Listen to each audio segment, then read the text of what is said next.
I'm here at the CTAM Europe OTT Symposium in London. Alongside me, I've got Dan Fahy. Dan is with Viacom, where he's VP of Commercial and Distribution.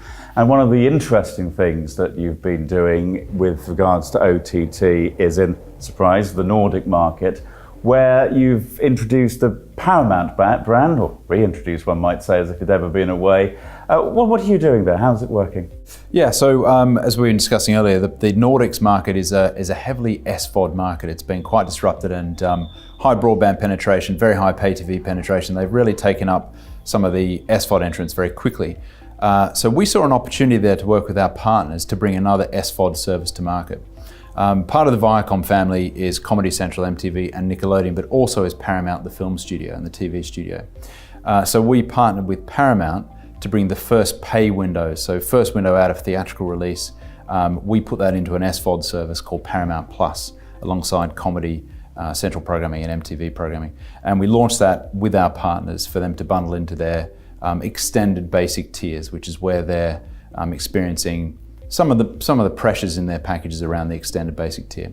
So this was a product we put with Canal Digital, Telenor across the Nordics, UC in Denmark, and Comhem and Boxer in Sweden. And yeah, it's been live for over a year now and doing really well. And out of all the Nordic territories, of course, it's Sweden, which is the one which is really trailblazing. Do you notice any differences in usage patterns between the various Nordic markets?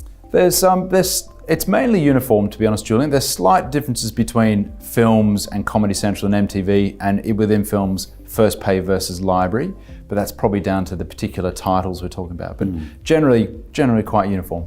Okay. And then when it comes to the UK, of course, you've also been working with, I think, the MTV brand here in terms of, I guess, with a mobile operator as well, which really does sort of make it sort of over the top and out and about. Yeah, so we've launched MTV Play here in the UK in January, which is a subscription service for MTV. It's retailing at $3.99 in the app stores. And last week, what you're referring to is we announced a distribution partnership with EE, the biggest mobile carrier here in the UK. This is part of our effort to make sure MTV is still reaching its younger audiences. And we have big partnerships with MTV, with Sky, Virgin, BT.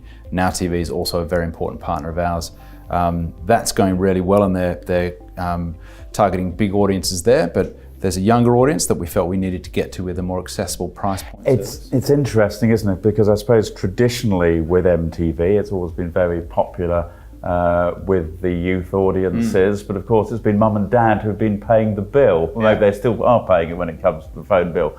But this really brings it directly to them, doesn't it? Yeah, you're spot on. It's for that segment of MTV's audience that don't control the TV decisions in the household, probably don't have a lot of discretionary income, but nonetheless... They might not even necessarily have a TV, which is the other aspect of it, and that demographic these days. Exactly, in the bedroom, a lot on the phone or laptop. So, but they're the next generation of MTV viewers, and if we don't get MTV to them and bring them into the pay ecosystem, we just wanted to do that. We felt it was really important. And do we see a bit of mix and match going on? In other words, do we see MTV Play, I beg your pardon, in the Nordic markets, and Paramount Plus perhaps coming back into the UK or say the German territories as well? Yeah. So one of the things we look at in each market is what's the strength of individual brands there. MTV is a big brand in the UK, has been for, since it became an entertainment channel in 2011 on Sky. It produces a lot of original programming in the UK. So it's a stronger proposition here. In other markets, there are stronger propositions in those markets. In the Nordics, with Paramount, we figured that we had the first pay window to use, and that's that's the centerpiece of the proposition there, the first pay SVOD window for films. So that's why Paramount Plus is a focus in the Nordics. In the UK, the first pay window is with Sky Cinema, so the opportunity around Paramount's not the same. Equally in the Nordics, there are brands stronger in our portfolio than MTV. Okay, I'm sure it will develop. Dan, thanks very much indeed. Thanks, Julian.